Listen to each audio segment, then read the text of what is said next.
All right, people. We're here for the first battle of BHDL Week 7. What are we thinking here? Score Aprater versus Kingbura.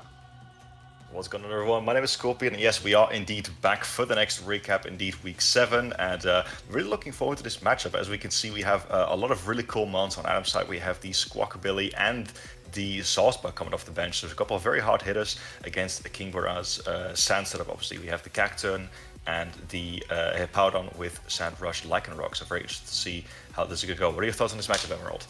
Well, Aprater doesn't have any spinners, but they do have 3 heavy-duty boots mons. I'm surprised to see no mirror herbs or no weakness policies, but hey, we're going to fire off this Hurricane on his Cacturn.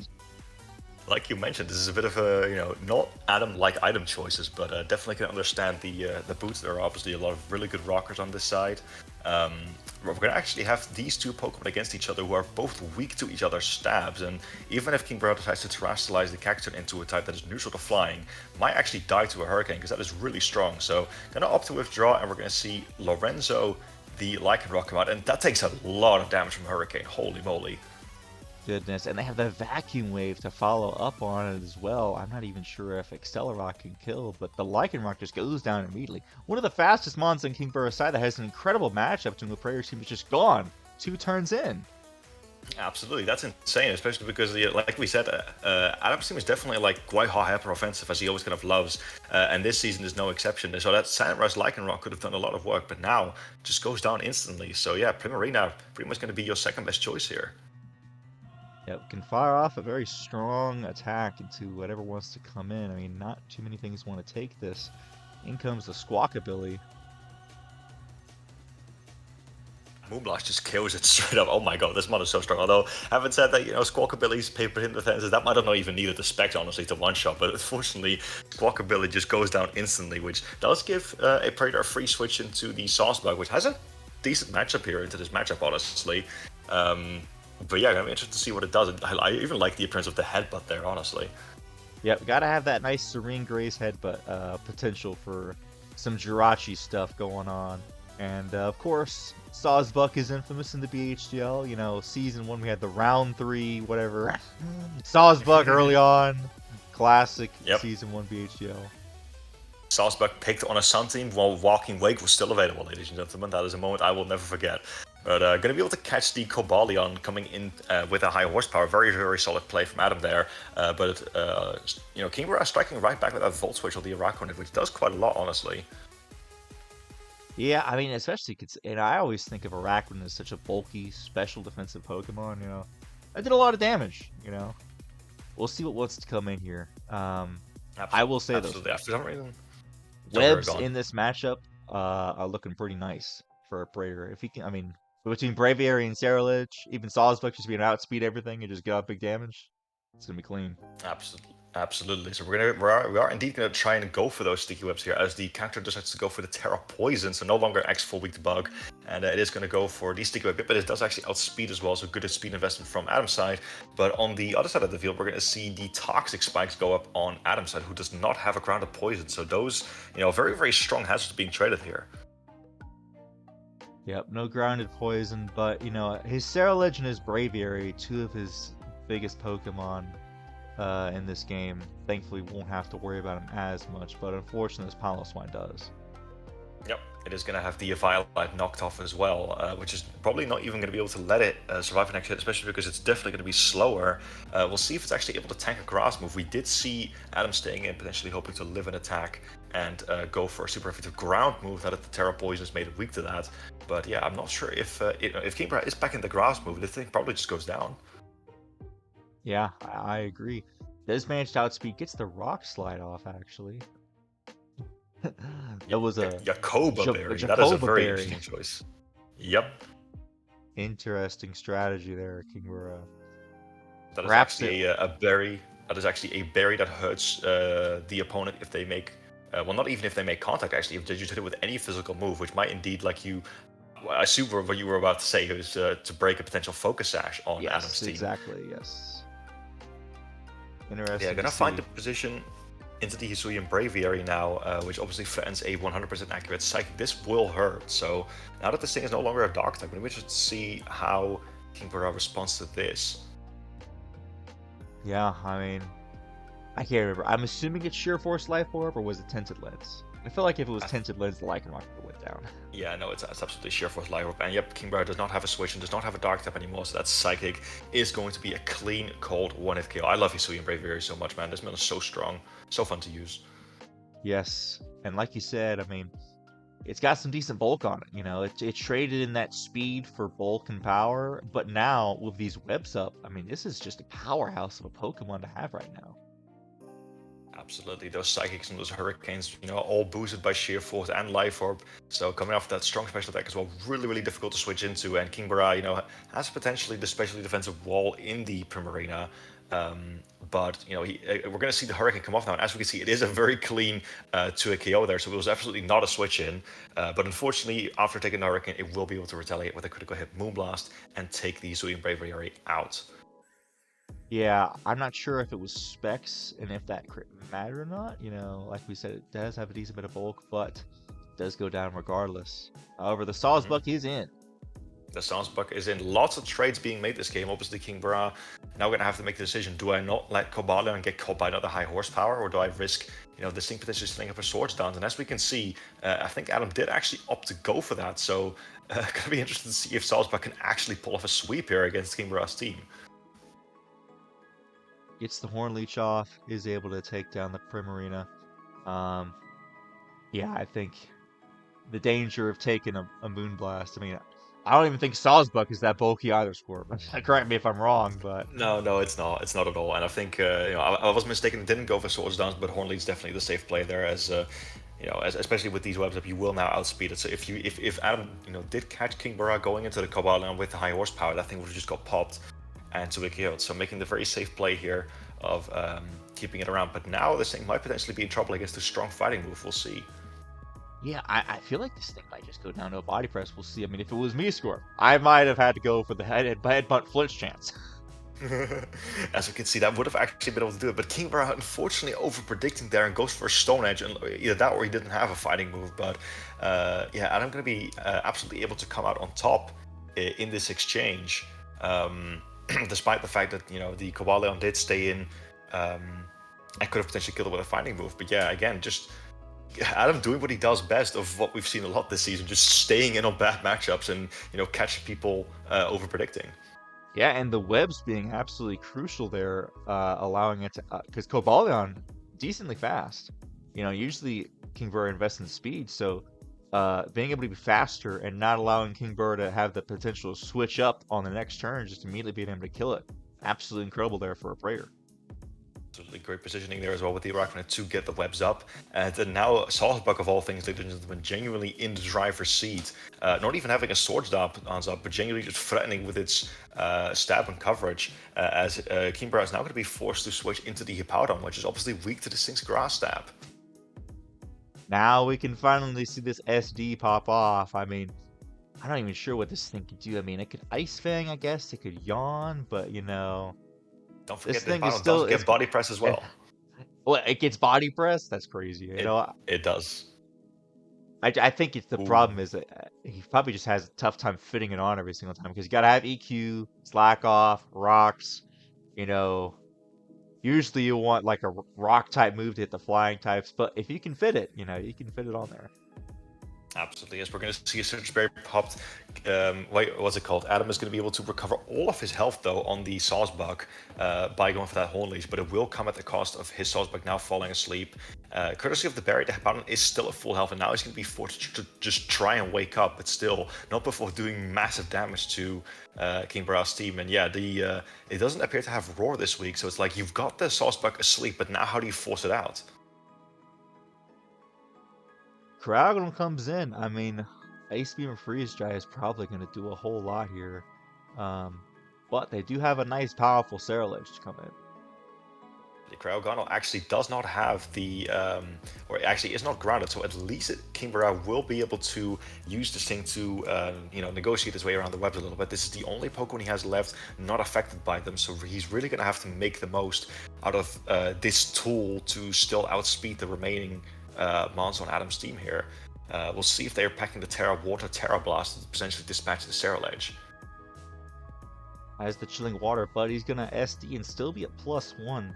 And remember, because the Sawsbuck is asleep, he can't go Hippowdon and put this thing to sleep now. Nope. We do have sleep clause in this league, obviously, and the Cerulege does not, unfortunately, appear to be in range of another Chilling Water, so that will reset it back to neutral. But as we know, its physical defense is way lower than its special defense, and I forgot to mention that the Cacturne already terrestrialized earlier, so this thing cannot terrestrialize.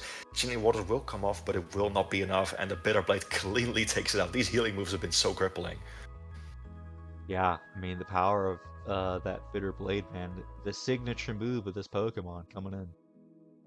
Absolutely, Cerulege is honestly probably my new favorite Pokemon for Generation 9, at least design-wise. I freaking love this thing so much. And Bitter Blade, genuinely, like, if more mons had access to this move, like, imagine Blaziken with access to Bitter Blade Emerald. Yeah, it's insane, man. Cerulege was definitely one of the pros of why I picked Violet over Scarlet. Absolutely. Well, I think for me it was the reason, like genuinely even more so than like I definitely still like Miraidon more than Koraidon, but yeah, I think Cerulege was definitely like low-key even more the reason for me to pick Violet. Yep, so we see just Jen could try to get off some big damage. See how much Earthquake does. Immediately takes it out, I guess. Yeah, Cerulege not the bulkiest Pokemon unless you run a bulky set and you run bulk up. So the EQ just immediately takes it out. I've got to be a little bit curious about why Adam was packing Solar Blade there, but without the power. I think there might have been a manual Sunny Day on his team somewhere, maybe on the Squawkabilly. But yeah, that's definitely a bit difficult, especially because Hippowdon just sets the the sand with its ability. But now going to be able to outspeed the Hippowdon with the Araquanid. That's actually game already. So the speed investment on Adam's team and the hyper aggression coming through, and a solid 2-0 win. GG's. GG's indeed. All right, people, we're here for Abomination versus Lazyboi. This is a big boy game right here. I mean, two of some of the best coaches in the league so far. What are we thinking here, Scorp? Well, first of all, I'm glad to see that Al finally remembered he has a Blastoise, and I'm very, very interested to see what he's going to be doing with this expert belt set. We also see once again, Life Orb Moltres, no heavy-duty boots, and we see leftovers on Jumpluff, which I am very curious to see what that set's going to be. Although on Lazyboi's side as well, we see the Alolan Executor come off the bench once again, and we also have the Arbok, which I believe he made as a last-minute transaction. So I'm interested to see what that thing is going to do as well. I'm really looking forward to this matchup. Yeah, it's very cool to see the Arbok, and I mean, two of Lazyboi's best Pokemon in my opinion. The Gallade, well, obviously the Crook is there too, but the Gallade and the Volcanion just provide so much offensive pressure, one on the physical, one on the special side, so be interested to see how this does here. Yep, we've definitely priced that Breaking Core in the past. It is definitely very, very strong in this low-tier format, and Lazyboi absolutely immediately in the driver's seat with this leading Crocodile into the Duraludon. I'm curious to see if, Al is actually going to stay in and expect maybe an aggressive Rocks to try and get some damage off of it. Yep, he does indeed catch the knockoff, expecting Al to switch out. And catches the Crocodile with a Draco Meteor, so actually getting more damage off in that exchange. I love that play from Al, honestly, especially because the Uxie play or Jumpluff was very, very obvious in theory.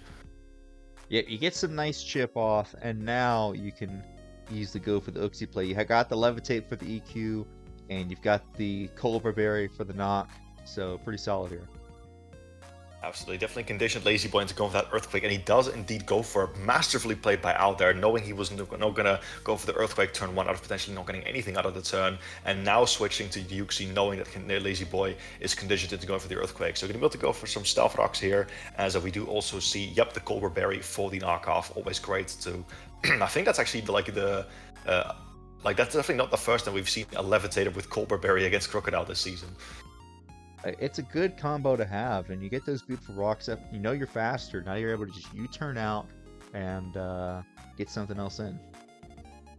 Absolutely, as we do see, indeed, just the Duraludon coming out on a Smackdown here. Again, knowing full well that Lazy was never going to go for a knockoff, or sorry, for an Earthquake. And once again, just switching back, he's pivoted around this Crocodile so well. This is Lazyboi's best Pokemon, obviously, at least in theory. But Al is having absolutely none of it. Yep, it's incredible. I mean, it hasn't even gotten up rocks or anything. It seems to mostly have, like, physical attacks. If it has it, it's not going to be able to go for it right now. Because it has to either switch out or go down. Indeed, I'm extremely impressed by Al's positioning here. He's managed to get Yuxi also in a safe position. Yep, he knows the outspeeds and the U-turn. Again, it just puts Lazyboi in that lose-lose situation, because either you stay in and you give Al free momentum now that there's also rocks up, or your Crocodile goes down. I mean, like again, Al just perfectly switching between the kind of knockoff resist, quote unquote, and the EQ immunity, and he's just able to pivot around it and take it out with minimal damage taken. Which I find really impressive, because if you look at Al's team, Crocodile could in theory be really, really good against it. Yes, absolutely.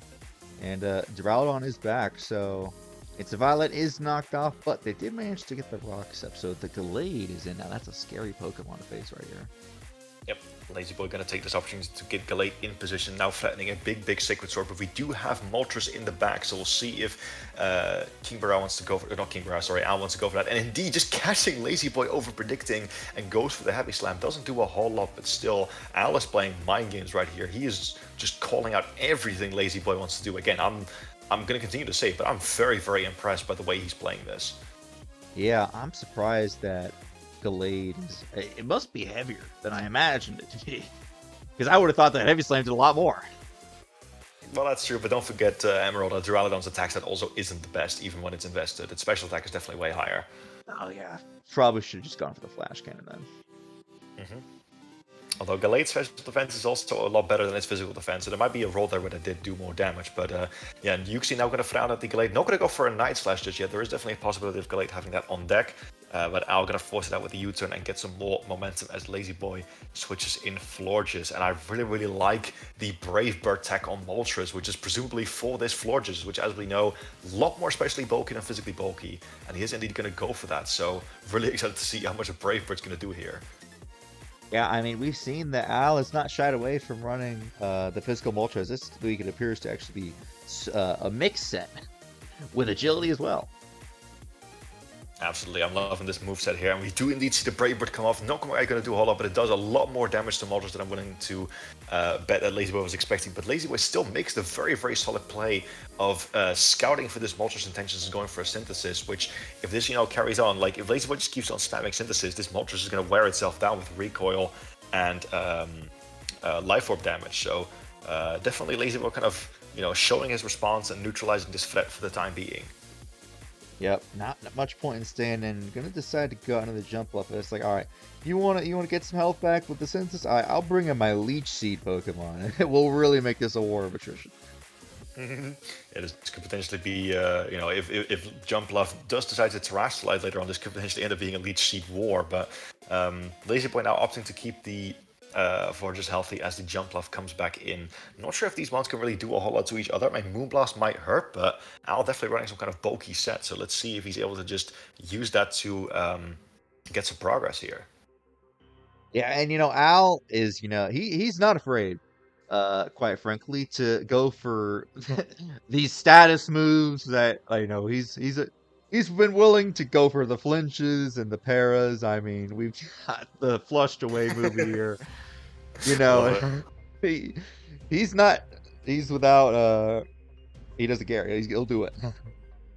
Absolutely, as we see a Sludge Bomb come off here from Lazyboi into the Assault Vest Electros, takes absolutely nothing, so this must be Al's dedicated check to it, which obviously works out quite well, obviously, because Volcano, despite fire and water cancelling out a lot of each other's weaknesses, still going to be weak to electric, so it gives him a free opportunity to go for a knockoff now.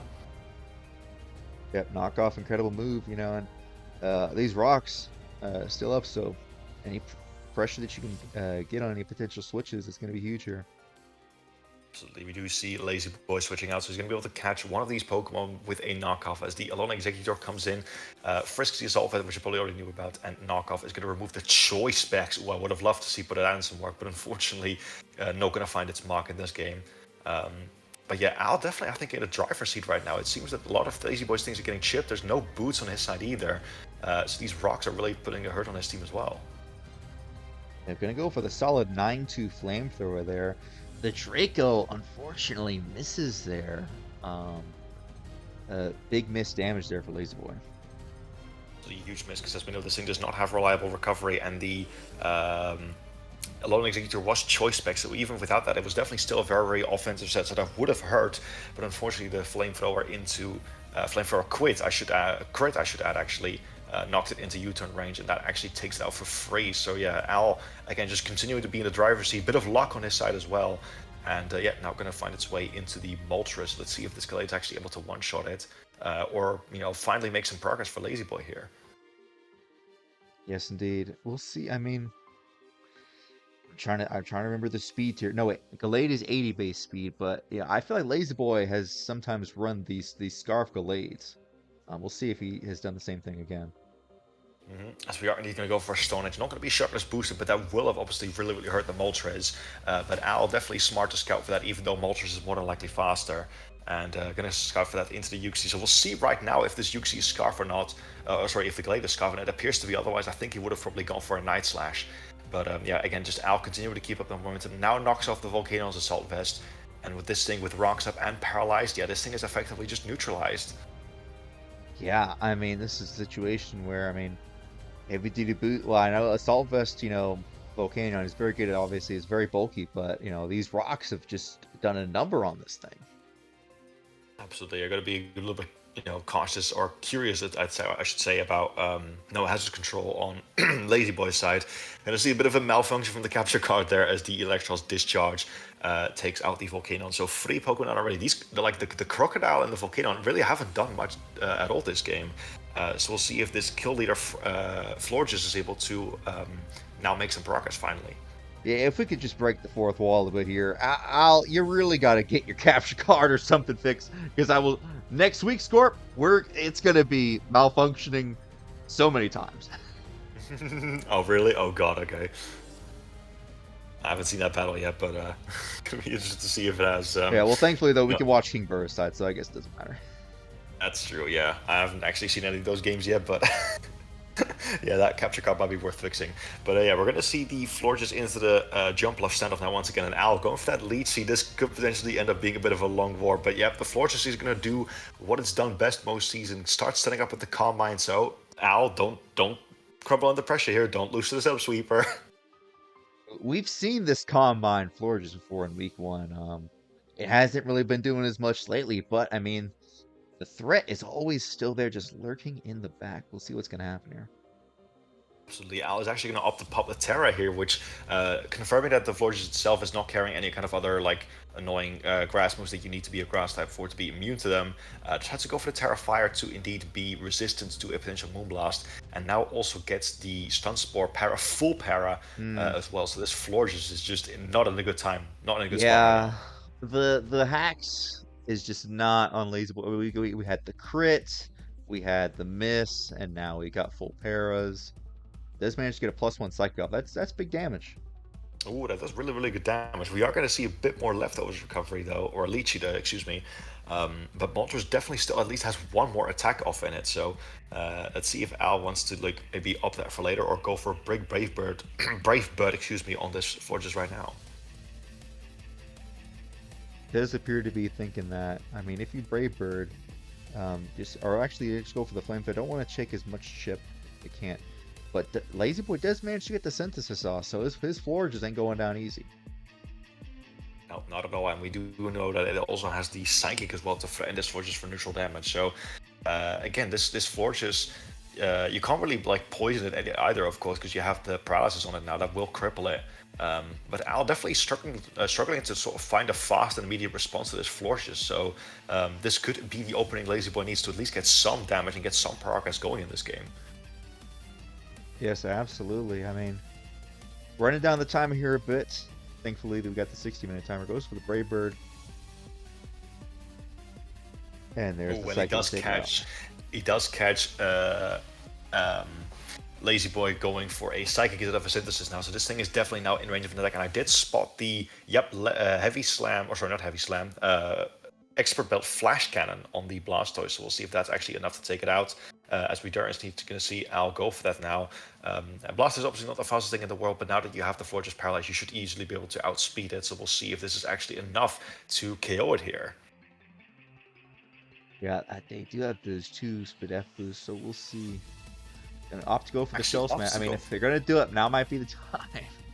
Still though, this thing is set up, isn't it? No, if you don't get the full paralyze here. Yeah, oh my god, he does get it though. See, I feel like that's brutal because if Lazyboi actually manages to get if it manages to get a Moon That Blast would off, I'm have pretty sure this Blastoise is just dead. +2 and then -1 Spadef. I mean, yeah, that would have been a dead Blastoise. Very That is unfortunate there for Lazyboi. I'm maybe thinking that Al went for that because he thought that the other move wasn't going to KO and he didn't want to give, or maybe he wanted to like punish the Synthesis. But yeah, that's a huge full power for Lazyboi. That was a huge risk on Al's side and it actually paid off as well. Yeah, I mean, interesting to see, because the fact is that, I mean, not much else on Al's team could really have 1v1 the Florges. No, because it was really. already at +2, right? Yep, it was. So a huge turning point in this game. Lazyboi's going to opt to go into the Terra Arbok, which is Terra Dog, his last real hope of trying to get something going here. Goes for the Terra Dog Sucker Punch on the Blastoise here, which obviously has -1 defense, but still not going to be able to take it out as Al goes for a Flash Cannon, interestingly enough. Not sure why we didn't just go for Surf. Not going to be enough to take the Arbok out, but it will get a special defense drop. Yeah. You know, I think it might be safe to say, I think that Al might be the new heel of the BHDL. After the battle. This is crazy. Oh, very possibly. There have been a lot of hacks in this game. No Sucker Punch mind games here, as Al is indeed just going to go straight for the attack, and the Arbok is able to take out the Blastoise. But I did only just notice that this thing is Life Orb as well, so one more hit could potentially knock itself out. So I think Al definitely has the longevity to just finish this game off. Yes, absolutely. I mean, obviously, that last Spadef drop didn't matter because they just go for the Sucker Punch next turn, but, you know, it's just salt in the wound, really, when you think about it. Absolutely. His Arbok, unfortunately, not the fastest thing in the world, so it depends on what Al wants to switch and how he wants to take it out. Actually goes into the no attacks jump bluff, interestingly enough. So, I mean, obviously, we can't just go for a substitute, and then if this thing attacks you, then you obviously don't. You obviously could just let it take itself out from the Life Orb, because we do see an Earthquake come off, which is now super effective thanks to the Terra Fire. But yeah, Al goes for the substitute and lets his Arbok take itself out. So down it goes, and that puts Lazyboi down to his last Pokemon.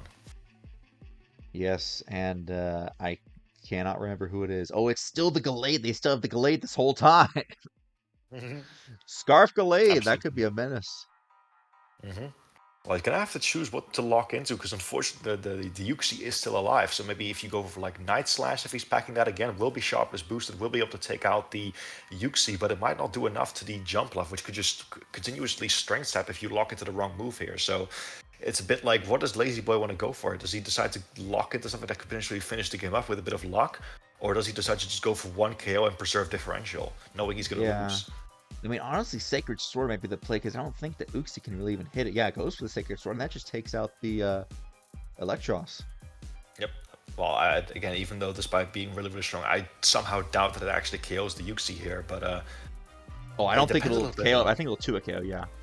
Yep, it does go for that, and we are able to knock it off, and that is going to remove the Choice Scarf. So now Gallade is vulnerable to a potential Memento or a U-turn here. But again, the Jump Bluff does not have recovery or any direct damage, so we'll be able to finish it off with Leech Seed, but hopefully, you know, you don't get 2 KO by it. As we are indeed going to see Switch and Sacred Sword will come up and actually takes out the Jump Bluff. Yep. So incredibly close game. So the question now is, I believe, have we seen the 4 moves of this thing yet? Yeah, it all comes down to if they have Shadow Sneak or not. But, I mean, Shadow Sneak Scarf, I mean, odds of that are pretty low. Yeah, the odds are indeed pretty low. Would have been an absolutely fire tech if we had that on board. But yeah, very, very close game. And we got to pay a bit of respect to Lazyboi for bringing it down that close despite getting hacks that much. So all the hacks, yeah. Very unfortunate. But, you know, 1-0, I mean... at least the differential isn't too bad, and they because their previous record, they still should be pretty set for playoffs. Absolutely. All right, so we're here with Pokemaster versus B-Nard, BHDL Classic. We've got some more boots. We've got 2 Flame Orbs here. There's a Flame Orb on the Zoroark score. Holy crap, this is, if Chris actually manages to fake this Guts Heracross by disguising it as the Zoroark, as we can see, it is 6th in the party, so he will be able to disguise it as the Heracross. If he manages to fool one of B-Nard's Pokemon with that, that's going to be absolutely huge. So, yep, we've got 2 seasoned BHDL veterans here against each other. Very excited for this game. And one thing I wanted to note is that there's, once again, no Hawlucha on B-Nard's side, and we see the Maushold come off the bench on that side as well for the first time. Interesting. No Hawlucha, that is the #1 overall pick. over there, so it'd be nice to see how it does without it. We're going to see Incineroar now late into the Slowking here. And once again, these things have to be afraid of each other's stabs. Chris does have the Colbur Berry on deck, though, which is actually going to be huge to let it take resisted damage to this knockoff. And once the berry is gone, knockoff only going to 65 base power. So Soakling, despite being weak to Dark, actually going to be a surprisingly good wall against this Incineroar, unless it also has like Darkest Lariat. But again, just any set that is a knockoff. Still does a decent chunk. But now the region is just going to basically cancel most of that out. Yep, indeed, as we are going to see the Slowking pivot out with Chilly Reception, get up the snow, and now Emerald. Oh my god, I am scared for my life. He has switched into the Zora Arc, triggered the Flame Orb. This is the prime. He's clicking Psychic on an Incineroar. He's clicking Psychic on the Incineroar, and we do see the Galarian Weezing come out, nails him with a Psychic. Oh my god, this is the best BHDL play I've seen in history. Oh, this is the best BHDL play in history? It's very good, I will say. It was an incredible play. I just think it's like it's so cool how he switches it in, you know, the way he's been doing it this all season, putting, you know, Heracross into attacking position with that Slowking, and then triggering the Flame Orb to really fool that guts. Absolutely incredible. I mean, that's like a Pokemon level play for sure. Absolutely. I'm applauding you, Chris, right now. That's respect, honestly. Yeah, I definitely couldn't have pulled that off. Me neither. So yeah, best Zora Arc tomfoolery in BHDL, that's for sure. That's for certain. Absolutely. As we're now going to see Incineroar come in to force the Zora Arc out once again, as B-Nard makes a very, very good U-turn and gets some momentum back. But again, that Weezing being so chipped is going to be potentially brutal for the actual Heracross later on. Yep, absolutely. The Rotom heat is in. I'm wondering what B-Nard, I think, is really caught off guard by that. I think he is really thinking over there, what am I going to do to get me back into this game? The Gastrodon is a very great wall to this Rotom heat. Absolutely, of course, it does resist both stabs, so B-Nard definitely getting a bit of momentum back in this game. But again, the Galarian Weezing, which is in theory the perfect wall or a Heracross, like quad resisting both of its stabs and disabling the guts with neutralizing gas, has now taken massive chips. So this potentially, you know, B-Nard's team has got quite a bit of bulk behind it. So if Heracross could just get in position and fire its attacks off once the Weezing is weakened, that could potentially be, you know, just game ending right there. It might even die to a guts boosted close combat at this point, honestly, especially after it takes Rock's Chip the next time. If it doesn't die this time. And I mean, after that, I mean, close combat, we've seen Mousehold, Incineroar, Berserker, just all weak to it. So that could potentially to be a very, very powerful here. We see Galarian Weezing go for a taunt on the Clodsire, obviously not allowing it to get up any hazards any further. But now Chris finds the position back into Rotom Heat. And yeah, B-Nard going to make the safe play, just go back into the Gastrodon here as Chris fires off a nice overheat. You know, get some chip, but unfortunately you are going to be forced out now once again. Yep, but at this time, I mean, I think it might just be Heracross time. Oh, they do have that Uxie, they have the Mesprit. I'm still thinking the last game, but still, I mean, you've got Facade on there as well. I mean, lots of options. Absolutely. Does he not have Mega Horn? If he does come in on a Mega Horn, I think he's just going to get memed. Oh yeah, and also it has knockoff. I mean, potentially SD. We'd love to see this flying Heracross. You know, it almost reminds me of like Mega Pinsir. Absolutely, and it definitely got the power of one. No Aerial Aid, unfortunately, but yeah, as you said, it does not have Mega Horn, but it does have that powerful knockoff. So, you know, making the aggressive switch on the Gastrodon as B-Nard gets some spikes, and yeah, especially with close combat, as you said earlier, or with rocks up, sorry, not going to be able to switch in again, and the Heracross takes down its biggest wall. Yeah, and I mean, now, like we said, I mean, just force a switch every time. I mean, Mesprit can come in, but then it risks taking a knockoff or a Facade, so we'll see what's going to happen here.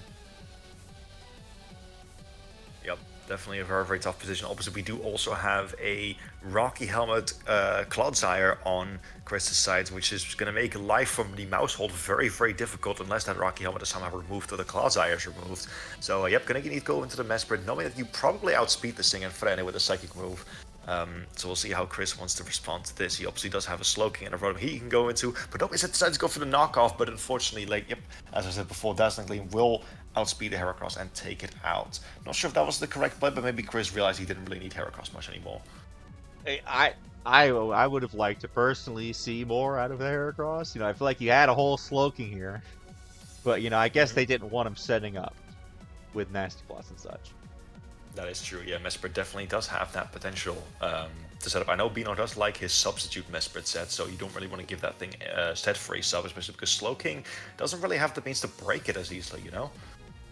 Yeah, true enough.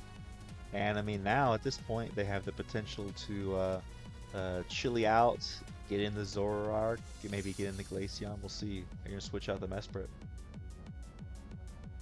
Yep, as we see the the Gastrodon come in here, it's actually going to get a Storm Drain boost from the Sculpt there as well. So great call out on B-Nard there, and you know, Chris being able to now bait in the Gastrodon effectively with a Grass Knot. I'm not sure how heavy Gastrodon is, but this is still potentially going to really hurt. As yep, it doesn't need to stay and go for the Earth Power, and Grass Knot's going to do a clean 50%, but not before it actually outspeeds and actually does massive damage to it in return with Earth Power. So I'm not sure if this worked out as well as Chris intended, but definitely still these two, you know, it's kind of interesting to me how these bulky waters are kind of, you know, punching holes in each other.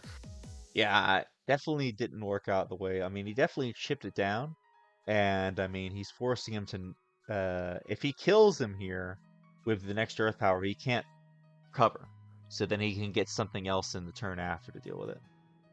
Yep.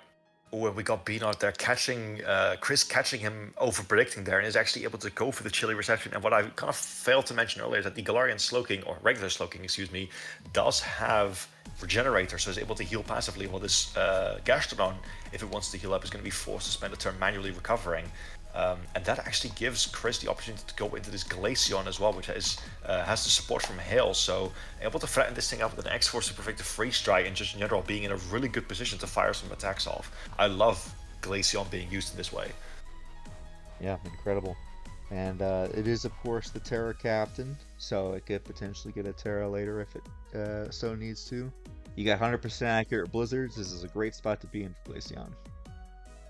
Absolutely, and even if the Incineroar comes out, which it is indeed going to be, which appears to be Assault Vest, I'm guessing, thanks to taking the rocks, still going to have to potentially be wary of a Terra Blast Ground, which, yep, as we see right here, is going to be popped. So this Glaceon, just having the Mamoswine Stab combination is really threatening. Yeah, and after shedding its weakness to fire, I mean, Glaceon is a fairly bulky Pokemon, so it should be able to shrug off this Flare Blitz pretty good. Actually goes for the Fake Out first, but they do have the nice little ice body to give them a little bit more longevity. So I love the Glaceon rep here, you know, using the ice body to get some recovery back. B-Nard, though, with the Fake Out actually is going to help him a lot, because it's actually going to be able to allow him to scout for the Terra at least. So now he knows this Glaceon's intentions. Its coverage is not the best, so the Terra Blast Ground is incredibly obvious here. So that might actually give him the opportunity to pivot around it a bit more precisely, and kind of doing what Al was doing before earlier now. And this is kind of what I wanted to allude to, because he catches him over predicting with the Blizzard and stays in to get massive damage on the Flare Blitz. Kind of what we saw with the Crocodile Duraludon exchange earlier. Yeah, I honestly thought the Flare Blitz wouldn't do as much, but you know, I guess this is an offensively invested Glaceon, not really defensive, so it managed to live, but not without taking a lot of damage first. But they did manage to take out the Incent finally. Absolutely, Incineroar does go down, but not before greatly chipping the Glaceon now, which is kind of what it was supposed to, at least I presume. But now Glaceon obviously doesn't have the best speed in the world, and it is severely chipped, so will give B-Nard a potential revenge killing opportunity. We'll see how he responds to this Glaceon here. It's not like Chris doesn't have any other pivots though. I mean, he definitely still has a bunch of walls still healthy. Yeah, you've got the Claude, you got the Slowking, you can easily get the regen pivot out. A lot of great options still. B-Nard is going to have to find some way to put some offense back in this game to break through. Absolutely. Here we're going to see the Glaceon still kind of preserved for later, maybe as a sack, as we do see the Rotom coming on a very strategically called out Dazzling Gleam. And now Chris going to pull a very quick instant kind of double into his Zoroark here, which is going to match up against this Gastrodon. So I'm not sure Obviously, it is going to be disguised as the Glaceon, but it will not be It terrestrialized to this jig. This has could the not be flame more orb. obvious. It has way more health than it used to. Yep. Yeah, unlike the Heracross before, I think this is definitely a bit obvious which one's the Zoroark and which one is the Glaceon. But Yeah, it does this still is have the grass coverage the on deck. double-edged sword of the Flame Orb set. You will be able to get it to work the one time, and then every other time after, it will be completely obvious. Yep. You see, Emerald, this is why I love that strategy, though, because the one time that Chris had his Zoroark in, that was really the one and only opportunity he pretty much had to make it work, and it worked out. But it's such a big gamble, you know, so you gotta just pay some respects for taking that risk and pulling it off. Absolutely. The highest of risks for the highest of rewards, and the grass knot coming off the much stronger Zoroark compared to the Slowking is gonna manage to take out that Gastron finally. Yeah, I feel a little bit bad for this Gastron on B-Nard because it really feels like everyone is taking in grass coverage just for it, as people also often do against Swampert. But now we're going to swap out into the Rotom Heat potentially on Dazzling Gleam as B-Nard decides to very strategically go for a U-turn instead. I'm a bit skeptical if he's actually going to be able to turn this momentum into a comeback here, because it's, you know, lots of Chris's Pokemon are still healthy, and as I alluded to earlier, the Clodsire is still around as well. So obviously B-Nard's not aware of the fact that it's Rocky Helmet, but if he catches it coming in on a population bomb, that's not going to be good. Yeah, absolutely. And now, I mean, this Berserker, very slow Pokemon now versus this Rotom Heat. The B-Nard is loving the fake out this season. Any chance you can get some chip off and see what it can do. But we'll see though. Now he's gonna. Hey, listen, it's one of the primary forms of priority on this team, and the chip damage has genuinely been doing wonders all season. Chip so is chip. Absolutely. We're going to see the Terra pop now, and it is actually going to be Terra Water, so B-Nard making the risky call of predicting the Rotom to go for an overheat, and unfortunately Chris does decide to go for a Volt Switch, which he now is going to be weak to, so B-Nard taking a risk of his own there, and unfortunately did not quite pay off. Yeah, I mean, I think it was the safest play to go for, but Pokemaster, maybe he knew that he had the Terra Water on deck, so he didn't want to risk going for an overheat into the Terra Water. Yeah, definitely going for the safe Volt Switch there and then just catching him as he terrestrializes. Now going to go into the Slowking, potentially sacking it off. Yep, as a U-turn will be able to take it out, but not before Slowking did some absolutely incredible things this game, both momentum-wise and just damage in general. Yes, and now the Mesper is back in. And, yeah, the Rotom, I don't think, well, I don't know. If this Mesper has like a powerful Psychic type attack, it might be able to take it out. We'll see. We'll see. I think it has maybe like Psychic or Psy Shock on deck for it, but that Rotom, you know, has got really, really good natural defenses, so we'll see. Yep, it does indeed go for a Psy Shock. Gonna hit Rotom, but unfortunately not quite enough to take it out, as Chris is going to be able to retaliate with a Volt Switch and potentially let him... yep, as we can see, that does give in a position for the Zoroark to come in once more. Spikes are chipping away at it though, so you know Chris is going to have to get a move on here, because even though I think he definitely has the advantage, the hazards are chipping away. Yeah, and I don't think has it been confirmed that this Mesper is Scarf, but it's certainly like played like it's Scarf, so if it's locked in with a Psychic type attack now, it's going to be forced to switch out. Yeah, B-Nard definitely did make some plays against Pokemon that had like similar speed sets, so I think it definitely all is confirmed to be Scarf. Not officially, but I'd be surprised if Chris didn't at least have 100 at this point, especially because he now knows that he can force it out it's locked into a Psychic move. So gonna be able to switch in with the Berserker and sack it off to a Dark Pulse. Obviously that thing was low in health already, so not gonna be much use. And now this does give him one more free switch and to make some progress here. Yep, the Zoroark is just chilling. They're up in sacks, so very good position for Pokemaster at this point. So the B-Nard kind of weighing his options here. What do we send in against this Zoroark here? As we do indeed see the Mousehole come out, it is going to be faster, but yet, like I said before, the Clodsire does have its Rocky Helmet available. So if we do catch him coming in on a population bomb, this could be the game. Like this Mousehole, I think, is actually like really sort of well kept around, but it's all going to depend on this here. Yep, there's the population bomb. Well, and there it goes, Scorp. There it goes. Down goes the Mousehole, and this, ladies and gentlemen, is the #1 fundamental flaw why Mousehole, unfortunately, is a lot cheaper and a bit of an Achilles heel Pokemon than people would like it to be. So yeah, very, very well strategically prepped from Chris to keep that Clodsire around. And now it is pretty much all up to this Choice Scarf Mesprit. Lots of chip on Chris's monster though, so if there is one move he can lock himself into, yep, he goes for the Side Shock, takes it out. But unfortunately, I think the Zoroark is still in the game, so yep, it is going to be able to come in. And if it's not Scarf, then it outspeeds the Mesprit anyway, and can kill it with Dark Pulse, so... yep, there it is. Yep, let's go for Side Shock. Officially confirmed Side Shock, and Dark Pulse is going to finish it off. Well, despite the fact that this game shows 3-0, I think it was actually a lot closer than it really shows, because as we can see, Chris's mons were all like at roughly 30% health, so... Yeah, let's say the Zoroark was gone. I mean, that could have been a dub there for Mesprit and B-Nard, but excellent game. Like you said, that I think that Flame Orb Zoroark is definitely one of the most heat sets in history of the BHDL. Absolutely. Props to you, Chris, for that. Hats off. And yeah, just GG's to both sides in general for this incredible game. Incredible. All right, so H.I.M versus Cody. We have the undefeated man at the top, Cody, versus H.I.M, who is basically just holding on to like a sliver of a percentage to try to make it to playoffs here, Scorp. What are we thinking? First of all, I'm absolutely loving the fact that we see a choice banded Paldean Tauros here. That thing is like, that's absolutely one of my favorite sets on it.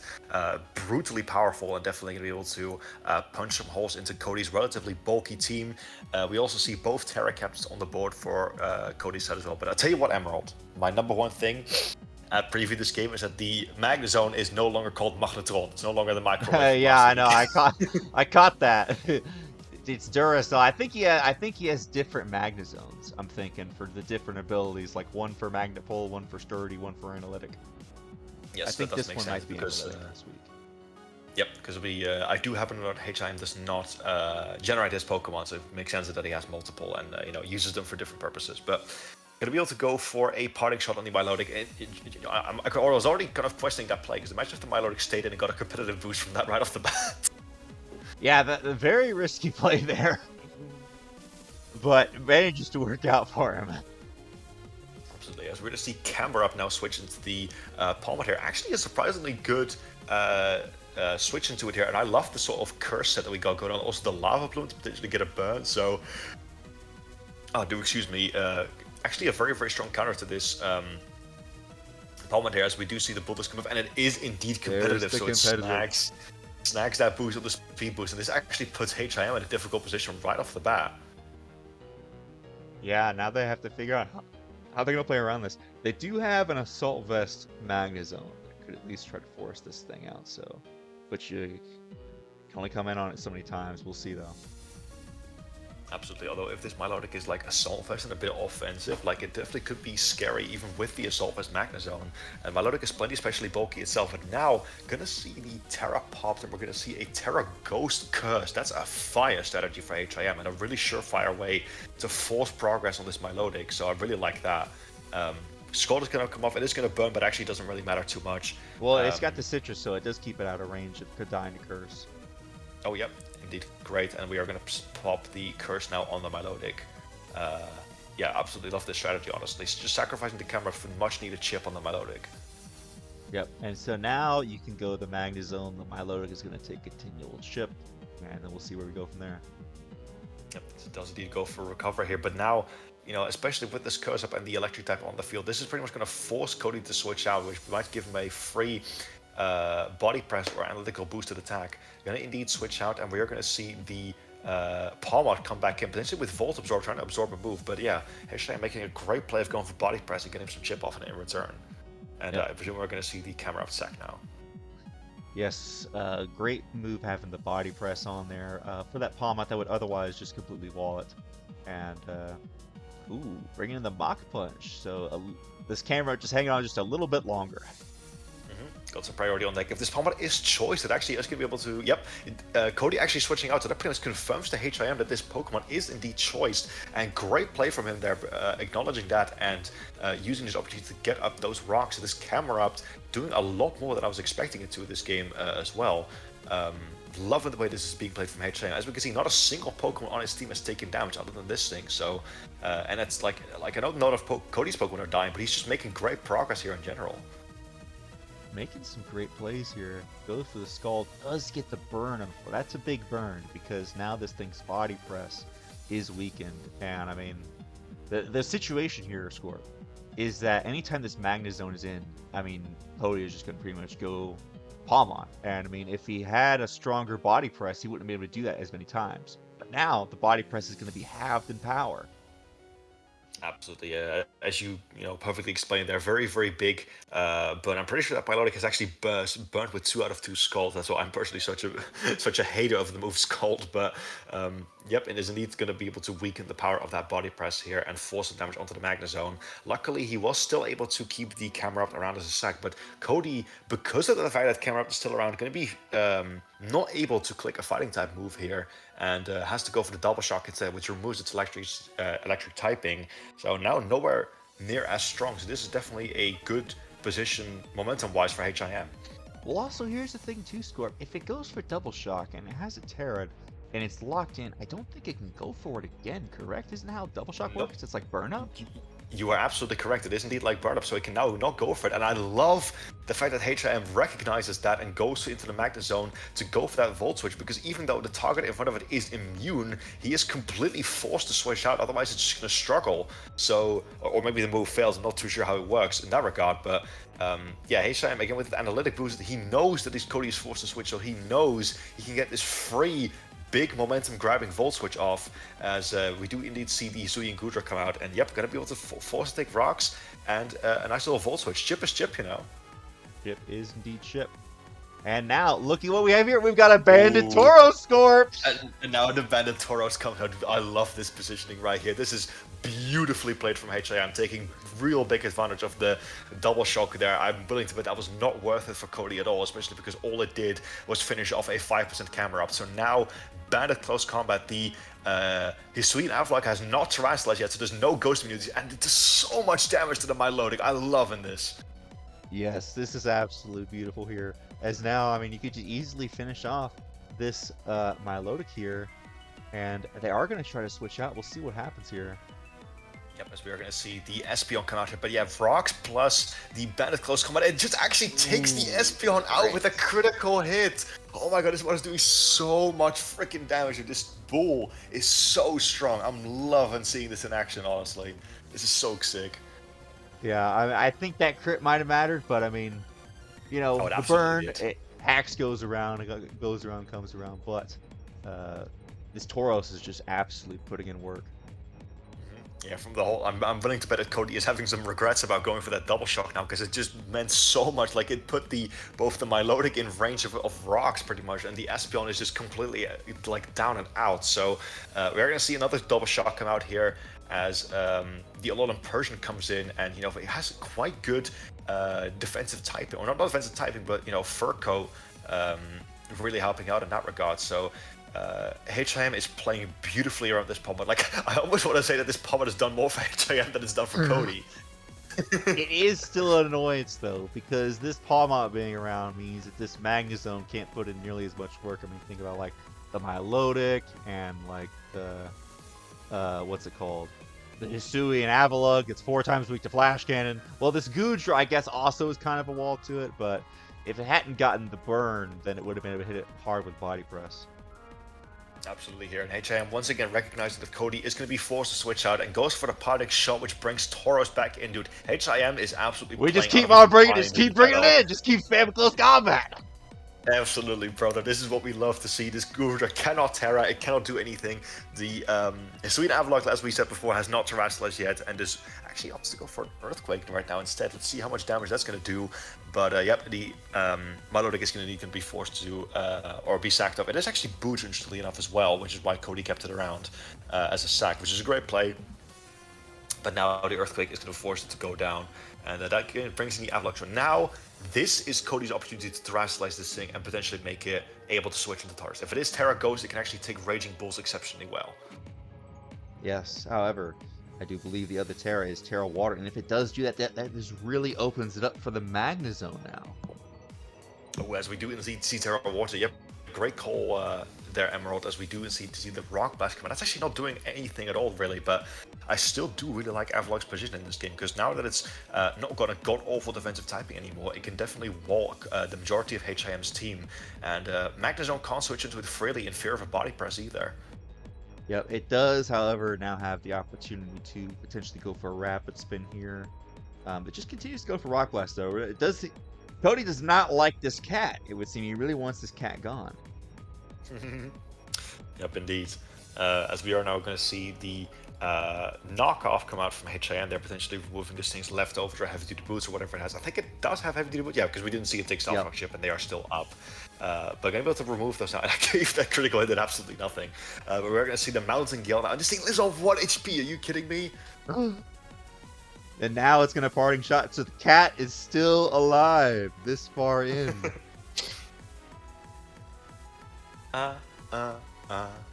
Staying alive. Staying alive. That's what this cat's doing right now. Yep. Yeah, I mean, I feel like Magnezone, yep, great positioning here, as does go for the Rapid Spin here. Now, I will say, breaking up the fourth wall, I do believe that H.I.M, I think he missed that. I think he was doing some calcs or something, so he did not see this thing go for Rapid Spin. So from this point on, he is going to begin assuming that every Pokemon nearly is heavy duty boots. Oh dear. I know I've definitely done that in the past. But we're going to see the body press come out here, and it's unfortunately not quite going to be enough to take out the Palmot. That's a shame, because now this Palmot should be dead. Absolutely, it should be. Unfortunately, it does fit at a pretty big stab move here. As obviously, the Gyarados can take a fighting move, but it absolutely does not want to see a electric move here. So yeah, probably going to be the best option to just sack off the Alolan Persian here. But yeah, I'm a bit curious to see how H.I.M is going to respond from this point onwards now, after the cat gets sacked off, as we do indeed see close combat. Yes, and yeah, the fact that he just needed the rocks to run for one more turn to get that little bit of extra ship damage, but the Tauros is in. Let's drop the Intimidate, so now just threatening off more powerful damage on Cody's team. Unfortunately, though, I think the the Avalok is definitely going to be able to take it well. Yep, as it does indeed come in. This is where potentially a Wild Charge could have potentially be really cool on the Tauros, as we can see it does not have it. It has Zen Headbutt instead. And how soon Avalok does obviously have Recovery, but now there is definitely still a bit of a mind game going on. Do you try to catch the Magnezone or another special attacker coming in with Mountain Gale or like Body Press, or do you opt to keep your switch into the Tauros healthy and go for Recover, but potentially lose momentum in the process? Yeah, it'd be interesting to see too. They went for Taunt on it a couple turns ago to stop Stealth Rocks from going up. We'll see if this thing has Stealth Rocks or not. I know it's through both Rock Blast and Mountain Gale and Rapid Spin. Ooh, spicy double though from Cody, expecting the Magnezone to want to come out. So probably doesn't have Body Press on deck, but still expecting the Magnezone to want to come out. And that actually gives Pyroar now an opportunity to come back out. So definitely threatening a big move on H.I.M's here. Really, really, really great play from Cody there, recognizing he's behind and needing to make some plays. Yep, Pyroar, not the strongest special attacker, but if you put a Specs on this thing like they've been doing, this thing can pop off. Absolutely, we are going to see Galarian Articuno come out and actually catches the Galarian Articuno specifically with a Dark Pulse. I'm surprised that we didn't just see a stab move come out, but I suppose it does have pretty good neutral coverage anyway. But yeah, Dark Pulse will be enough to get the two-shot on the Galarian Articuno, and it is faster as well, or at least it should be. So definitely this is probably going to be the end of the road for the Galarian Articuno, is what I was going to say if H.I.M opted to keep it in, but nope, can actually opt to go for the Gyarados now instead, which will take Dark Pulse, right? Is that Specs damage? Can you tell me? I'm not sure.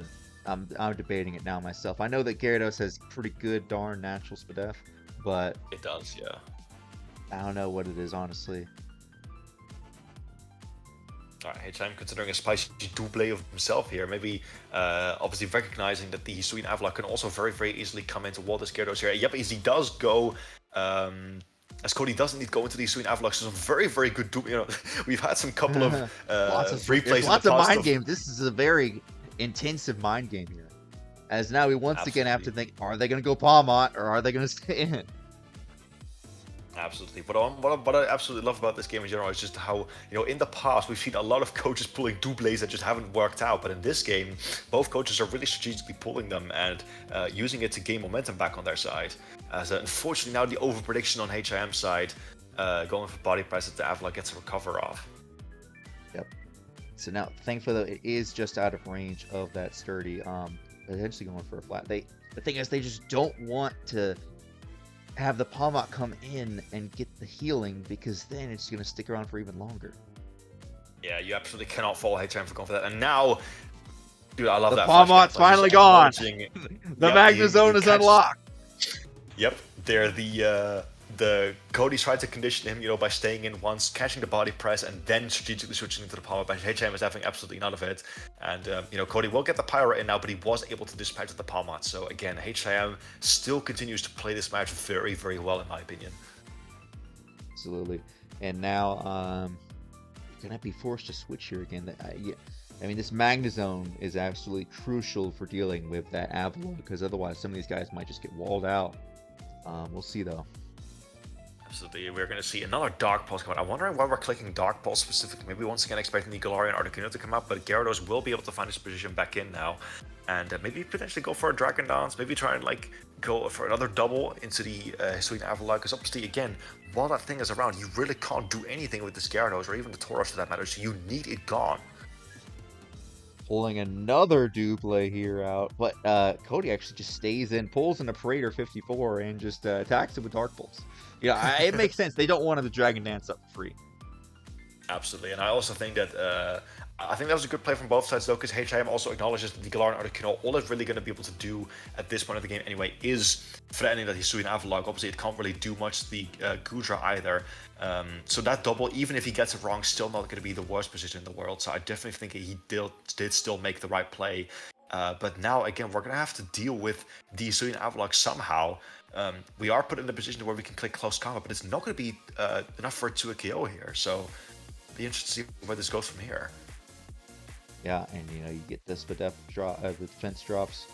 So now you're in a position where, you're going to be taking a lot of damage here. So it's really it's just razor thin wire that we're treading here from H.I.M. Absolutely, especially because you could obviously attempt to stay and maybe go for another close combat expecting Cody to switch out, but the problem is the close combat only has 8 PP and is slowly running out, so as soon as that runs out, you really can't touch this thing at all, so it's going to be a bit of a war of attrition. Who can outlast the other here?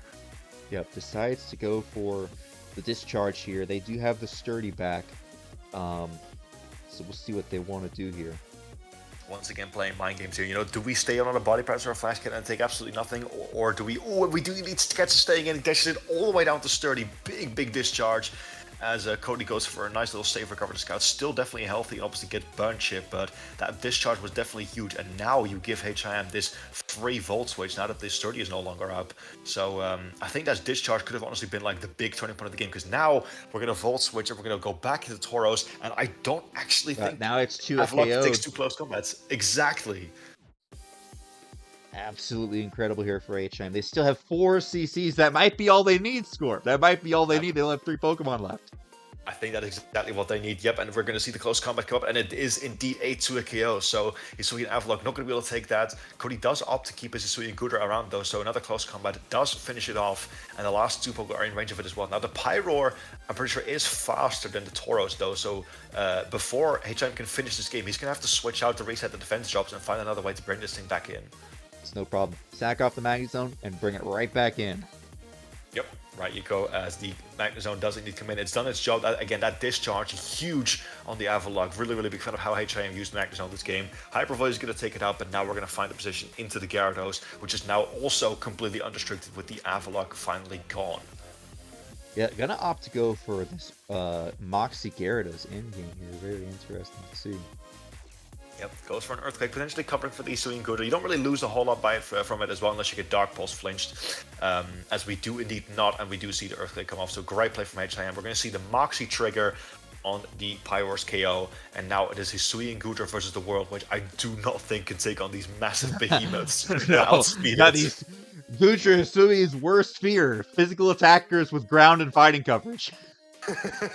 Absolutely, as we're going to see the Earthquake come off, and down it goes. So that is the first loss of Cody, and done none other by H.I.M. Those plays were incredible, Emerald. I am super impressed by how H.I.M played this. just beautiful game. Absolutely work of art. Loved Absolutely. it. I think that this was honestly a breakthrough game for HM. I think he awakened these latent competitive plays, like, because we've seen him, like, throughout all these seasons of BHJ. I think this is his best game by far. Absolutely. Respect HM. Loving the growth. Much love, brother. All right, so Brandon versus Stefan. Both of these players really vying for this playoff spot here. Brandon has of course, the low kicks and the Staraptor, which have been putting a lot of work for him. We also got the returning Green Widow. We saw how much work that thing put in last week. And Casaberry, Danny DeVito. What are we thinking here, Scorp? Actually, very, very curious by that Casaberry on the Skeletor here, because I don't think Stefan actually has a natural ghost type, so it might be for some kind of hidden ghost type coverage here. As we're going to see Tentacruel lead into the Quagsire here, so immediately the two bulky walls facing off right off the bat. There's no steel types on what's it called, on Brandon's side, so a Toxic from this Tentacruel could potentially put in some massive work already, as we're going to see a switch, and they're going to switch in the Gudra on the Tentacruel, which can take any one hit, and actually catches the Giga Drain with the Scouts for the Sapsipro. Giga Train. Very smart play, because I myself as a Tentacle user have run Giga Train, and now getting the Sap Sipper off on this thing is massive. Yep, beautiful play from Brandon there, and actually the attack boost from Sapsipper also letting it get a big Earthquake off. But yeah, we're going to see the Toxic, as I alluded to earlier, coming from the Tentacruel. I'm not sure if I was Stefan, I definitely would have clicked that earlier. But I mean, I can also absolutely understand wanting to catch the Quagsire with a big Giga Drain here, as we are now going to see the Protect come off into a Draco Meteor, so potentially getting some more Poison Chip as well. It's crazy. We got Toxic and Protect and Giga Drain, so I don't know. Do they have Rapid Spin or do they have another stab move? We're not going to find out. This Tentacruel is going to be a bit crazy with this thing. It does try to go for double Protect. Unfortunately, it doesn't quite work, as another Earthquake is going to be able to take it out. But yeah, good. Not before getting the Gudra poison, though, so that is good progress being made. Yeah, but Brandon's in a fantastic position here, taking out one of the bulkier Pokemon over there while still keeping his Mons relatively healthy. Absolutely. Also, I just had a bit of a lag spike on my side with the game, so I'm a little bit desynced. My apologies, but we're going to try to make the best of it as we watch this game going forward. Yep, we've got the Terra Dragon Claw. They're going for the Terra Blast here. I'm trying to think, is there any reason why to not just run Dragon Pulse? Because it's not. I was just gonna say by Mega Launcher. I was just gonna say, not just that, Emerald, but it's stronger as well. Terra Blast is 80, Dragon Pulse is 85. So why are we running Terra Blast Dragon? It's Stefan like not Genesis Pokemon and run out of Dragon Pulse TMs or something. I don't know. I'm really trying to figure out why that was. Unless he was reusing it and he forgot to make it Dragon. I don't know. It might potentially be like a last second Terra change where he had like Terra Blast Electric on it, but then he wanted to do Terra Dragon and forgot to do something. That's what I'm expecting, maybe, but yeah, not really sure. We have the Gramble now going for a big Earthquake on this Skeletor chip. Why did that Torch Song do so much? Hello? I thought Gramble was bulkier than that. I think you're only thinking it's bulky because of Intimidate score. Oh no, let me look at this thing's Spadef stat. It can't be that high. It's a Granbull, after all. I don't really know this thing's stats at all, but it might also be because I've seen a lot of Gramble being Assault Vest back in my day. That might also be the case. Yeah. But yeah, base 60 Spadef. Oh, okay, that's not that's not great. I mean, it does have 90 HP, you know, but you know, base 60 Spadef, you know, the Danny DeVito is gonna hit decently hard. But they did manage to take it out. I mean, losing Skeletor just early. I mean, I guess they didn't need it as much. I mean, they've got. I still don't know why they have this Castaberry on. I'm trying to remember if Stefan's team has any ghost types that he just didn't bring. It's for the Chandelure, that's why. Oh, the Chandelure. Yes, that's right. How could I forget? We saw the weakness policy Flame Charge Chandelure from Stefan a little while ago. Absolutely, that was a fire attack. But now we're going to go into the low kicks here. Even though Gramble obviously does resist first impression, Tinted Land's going to be able to pick it off. And, you know, I don't think they really need Skeletors at this point anymore. And we're going to see the low kicks now potentially threaten some big damage here, honestly. I mean, there's already the Tentacruel down, so Brandon definitely still taking the lead here, despite a couple of other things going around him. Yep, first impression will pick up the kill on the Gramble. Yeah, I feel like low kicks is just such a menace in draft almost every time I've seen it. Unless you run into a Galarian Weezing, that's about the only thing that can stop it. But I mean, this thing just threatens so many kills, especially in the late game. Absolutely, I know. I've had my art handed to me by a low kicks last season. That was a tough game that was, but yeah, definitely in a lower tier format. But there's even less like bug resist out there. Very strong with those first impressions. Now though, we're gonna see Stefan's round pick Mienshao hit the field, and this thing I don't think has been doing too much for Stefan recently. So I'm really curious to see if he's actually gonna be able to punch some holes in Brandon's team. That way we go for like a reckless set finally. Yeah, well, they don't have the what's it called? Without the Skeletors, they don't have the fighting immunity. So I mean, CC is just looks really good into Brandon's team right now. Yep, it does indeed take out the what's it called, the Quagsire as well. So definitely punching holes. And interestingly enough, most of Brandon's defensive pieces are already. I'm sensing a bit of a demolition force flashback from season 4, where you already don't have that many walls, and now the walls are gone. So it's all up to the offensive pieces now. Yeah, well, so now he's gonna have to do what I started having to do, which is just rely on offense. Sweep them before they sweep you. Exactly. Yep, so we're going to see a big Brave Bird come out here. This Staraptor Scarf Reckless is going to be extremely strong. And, you know, it's even more thematic because the Staraptor is in Larry's gym. You know, Gym leader Larry is his ace. So really loving it here. Unfortunately, you know, it can't terrestrialize, but still actually looking really strong against Stefan's team. And correct me if I'm wrong, but I'm pretty sure Staraptor is faster than Mienshao, no? No, Manshot I think is 105. So yep. Oh no, you're Scarf right. triple axle miss. That was huge. Oh, I think it might have been better to just go for a CC there. I'll be honest. I think after the Brave Bird and the CC, it would have died no matter what. You would have at least traded 1v1. Yes.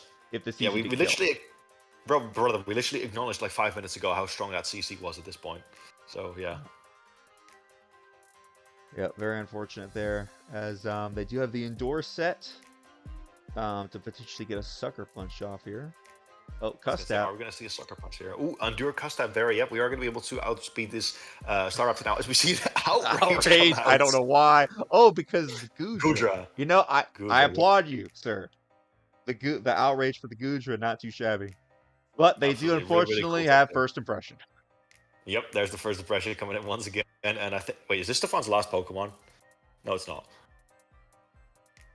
Wait, is it? No. Lost some HP. Okay, no, it's not. Okay, I can't really. I'm a bit colorblind. I can actually see like on the right side of the screen. This is his last Pokemon. Here we go. Oh, not the end game for Rigraff. Not again. You gotta. This is Stefan's version of Luxray, and unfortunately, though, they have the knockoff on deck for it. Brother, I was just about to hype up this Rigraff, like, is it gonna go for another late game sweep? And yep, the video just ends, and yep, that was a bit anticlimactic. Yep, one of those games to score. GG's to both sides. GG's. All right, so we're here with a what's it called? Showdown replay from Danger Day versus Fornaville. We got the lead Spidops versus the Registeel here. So we are unfortunately not going to be able to get a taunt off right before the Registeel is able to get up some hazards here. I'm actually really sort of loving the team compositions here from both sides. We obviously see the double electric core from Fornaville once again, and we also see big rain mode here on Danger Dave's side. So there's definitely a bit of a lethal matchup. Definitely. So, you know, Showdown battles do go very quickly, so our apologies if we can't really, you know, analyze this battle play by play, but I think there are some fire attacks this battle. So, unfortunately catches the Duck Trio as it gets some agility with an Earthquake right there. So, really cool set. But yeah, we're going to try to do our best to commentate this fast-paced game here. Yeah, we've already had an exchange of like several hazards. They webs twice now. The first impression into the Golem Alola, as there's the Rock Blast to take him out. Ooh, as he actually goes for Terra Electric here. Terra Electric Supercell Slam on the Terra Ground Lapras. That fails spectacularly, unfortunately. Lapras could have potentially even gone for a Dragon Dance there, but yet this decides to take the yellow on Golemon instead. I really like this Terra Ground Lapras, though, because obviously, you know, it has the Water Absorb to be able to take any move, so it's really tough for Danger Dave to break through this Mon. Yep. Goes for Terra Ground, EQ onto the Polito, and we just show the Perish song here, so pulling a Wolfie VGC, it would seem. Absolutely here, as we're going to see the rain obviously now being set up, and I'm afraid we've already desynced here because I think it might be a little bit. Yeah, I think you're slightly ahead, but we see the Ice Shard going into the Toadspool and taking it out there, as the Lapras is going to perish next turn. Yep, I'm just gonna pause my gameplay. You know, you keep on commenting. I'm gonna pause my gameplay until you've got up. All right, yep. Typhlosion Isui is taking these icicle spears.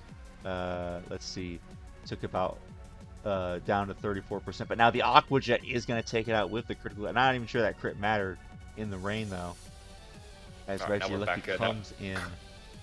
Yep, we're synced back in again now as the Regieleki grabs the ancient power boost here. In the rain potential, that could be devastating, although it is unfortunately going to be forced out now. But if you know, Fortnite can get that at a later point in time, might actually be a pretty devastating sweep here, because the Toad Scroll is gone, Emerald. So Regieleki, offensive Regieleki, genuinely scary at this point. Yeah, and now popping a big weather ball off once again. Let's see. The gravity, though, that's interesting. So super accurate hurricanes now. Even without the rain. But now it does allow it to hit it with a bulldoze. Yep, really, really cool tech to have the gravity to hit the levitating Kilowatcher, obviously, with a ground type move. That actually allows him to chip it down and basically have that exchange. So now 3 versus 2 at this point. Let's see if Regieleki comes up. It does actually have Thunder, though, so gotta put in a lot of work here. Yeah, Scout for the Thunder. Good job on them bringing in the Politoed and going for the Scout. Gets the Thunder off. They do have Boots Barraskewda, which is good. They're basically going to have to try to win this with priority. Huge Aqua Jet, though, 61%. And that should then get it in range of the Beartic, which we have already shown to have Aqua Jet. So it's going to all come down to Beartic versus the Lapras. So it is able to obviously hit the Lapras on the super effective side because of that Terra Ground, and we'll see it is able to pick it off here. And yep, it will go for the Icicle Spear. It actually gets a critical hit as well, and Lapras goes down. So that is a 1-0 victory. Yep, very, very quick game. And as we can see from the end game chat that the Regieleki was actually choice scarf to potentially outspeed the Barraskewda under rain. So I love that tech from Fornabil. But yeah, very, very happy that these coaches were able to play this game on Showdown. And there was some heat sets in this battle as well, unfortunately. Again, bit of a quick commentary, but GG's to both sides. Yep, GG. All right, people. So we got 2 games that we didn't see here, but Arcaniner versus Zeus. So the 2 that have been fighting it out for whose Pokemon is going to become #1 in the kill leader list. We have Noivern getting 2 solid kills. Luxray, 0. Yep, the Luxray is definitely wasn't quite able to get anything done this game. It did seem like a pretty back and forth game though. Lots of like 1 and 2 kills on both sides here. As we actually see both Empoleon, Sylveon, and Palossand all getting kills. Like all these defensive walls. I find it really funny how the 3 defensive Pokemon on Zeus' side got KOs, but none of the offensive ones did. Like, brother, how do you KO? How do you get a KO with Palossand but not with Kleavor? Hello? It makes sense though. It kind of does make sense because of how offensive Arcaniner's team is. You can live a hit with some of these defensive mons and be able to get the surprise kill or even the revenge kill, so I could see it happening. Yeah, for sure. I do actually think that, like, obviously we didn't get to see the replay, but just judging from the, like, sort of interactions between these sides, I mean, we have the Kleavor that can carry close combat for the Bisharp, and Empoleon can have Vacuum Wave, but then Bisharp can also have, like, Low Kick for Empoleon, and then Iron Head for the Kleavor, and then there's like a whole, obviously there's, like, the interaction between Donphan, which is a really solid spinner against Kleavor, so I think this is actually a really interesting matchup, and I think there's a bit of I wouldn't be surprised if both these coaches spent quite a bit of time on their prep this week to sort of figure out how to maneuver around each other this week. Yes, absolutely. And then our other game here, we had DRVR versus Anna. Unfortunately, had some difficulties during the game, so gonna be the 6-0 win for DRVR, which is gonna be huge for their differential and for potentially getting into playoffs.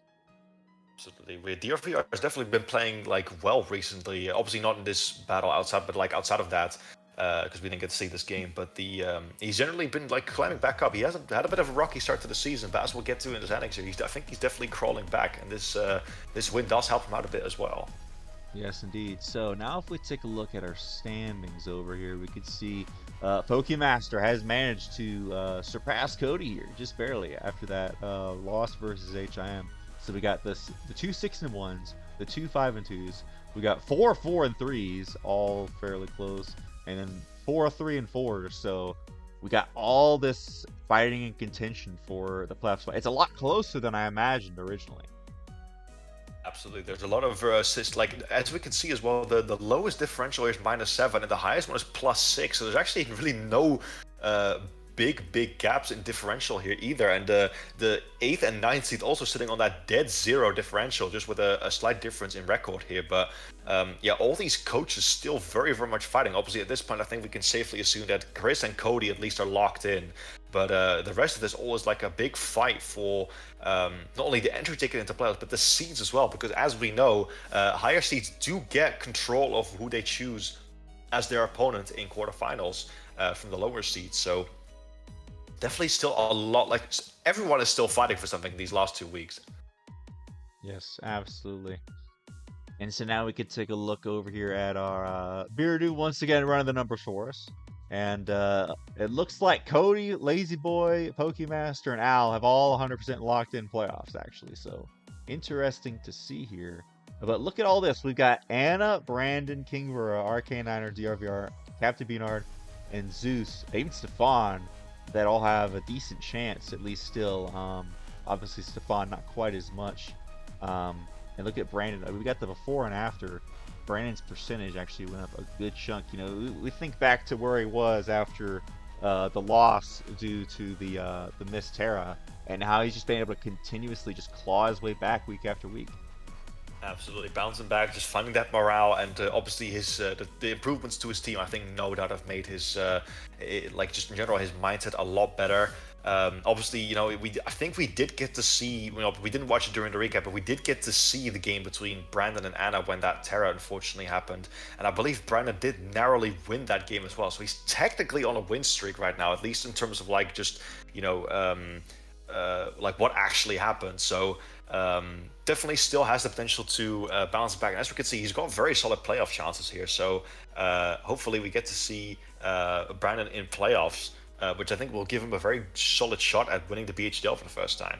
Yes, absolutely. And we can see here Aprater and H.I.M, even though remember they had those upset wins this week, so still technically in contention for playoffs here. If all these other guys just lose and one of them gets a dub in the next week, or that really they need to get 2 wins in a row, but everybody else just loses, there's a slight chance we can still see Aprater or H.I.M in playoffs. Brother, never say never, okay? Never We've seen say some never. crazy things in the BL. Yep, we've seen some crazy things in the BHDL, that's for sure. Yes, indeed. So now let's take a look over at the kill leaderboard. Like I was alluding to before, the Noivern's catching up, Scorp. The Noivern is Ooh, catching up. 15 Noivern is versus catching up. 14.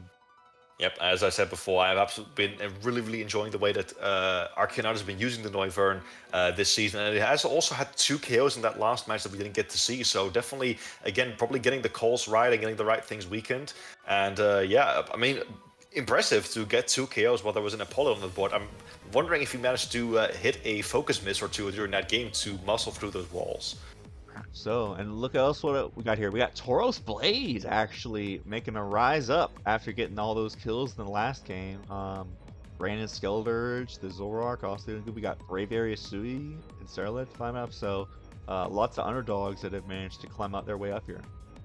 Absolutely. I'm just loving the way that the Tauros-Blaze is being piloted now. I think it's definitely one of the best Pokemon on the draft board, period, and it's definitely really cool to see the Tauros. You know, the choice band set from last week, or the one game that we just saw, was absolutely brilliant, and I really hope to get to see more of that. There's one more statistic which I really want to quickly look at right now, and Emerald. That is the fact that Chris's Zoroark has yet to die. It is 8-0. Oh, that's crazy.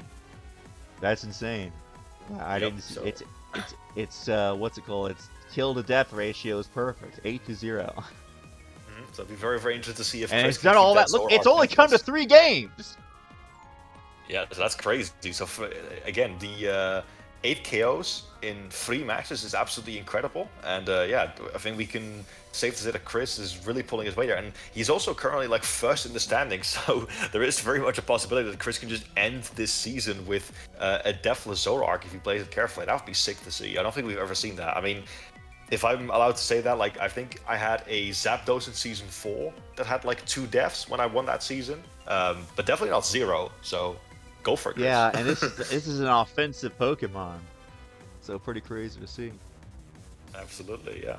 All right, let's take a look at what we got here next. No more transactions, of course. All the teams are locked in, so we'll get right into the schedule for the next week. So we got Arcaniner versus Cody. which is Arcanine is trying to fight for his playoff spot. Basically, a lot of these, the most important ones, are that whole list of people they're all fighting for playoffs. So Anna versus Zeus, they both need a win. Aprater versus H.I.M, it's basically going to be who is going to fight over that last little 0.7% to get in the playoffs. Literally, oh, it's really, really funny how we just looked at these statistics and it's these two coaches facing off. That's really cool. Yeah, and then we got B-Nard versus DRVR. Both of them need a dub. Al versus Kingbura. This is once again they're fighting over that top 4 spot, like you said. Who is going to be able to manage to pick their coaches or pick the coaches for playoffs? And Pokemaster versus Fornabill. Unfortunately, well, maybe Fornabill can get a dub. 16. Maybe he can get a dub, you know. And then Brandon versus Lazyboi. This is huge for Brandon to secure his playoffs. Like I was saying, he's had this big comeback streak, but these last 2 weeks are going to be the toughest battles of the season probably for him. And then Stefan versus Danger Dave. Stefan once again fighting to get that playoff spot. Absolutely. There's a couple of matches here that I'm very much looking forward to. First of all, I will say Abomination versus Kingbura, possibly my two biggest like the two people that I was expecting this season to win the most. So that's absolutely, like, for me, I think a very, very hype game. Obviously, it doesn't mean that they were the only two I was expecting to win, but because we had got a lot of talented coaches here. But I think these two are both extremely strong players, so very excited to see how that goes. And another thing is that we see Captain B-Nard, obviously a BHDL veteran, against DRVR, who did pretty well last season, but they have not seen each other in a draft league before as well. This is their first time playing a BHDL, and again, two strong coaches here, so I'm very, very excited to see that matchup as well. But like you said, there's a lot of hype in these games in general because of the playoffs contentions and also the seedings, but I think those are the two matchups I'm looking forward to the most. Also, Brandon versus Lazyboi, obviously two friends facing off against each other as well. That's a good one. Yes, indeed. And these standings just make me so glad that we have a 9-week season and not an 8-week season, because that'd be tough. Absolutely, there's definitely going to be. I feel like there's going to be a lot on the road and up for grabs in week 9 still. You know. Yes, absolutely. No matter what happens here. So, with that being said, I mean, stay tuned for next week, because these are going to be some epic matches. Let me tell you what. Absolutely. Hope you guys look forward to the recap next week, and we'll see you all next time. All right. Peace out. Peace.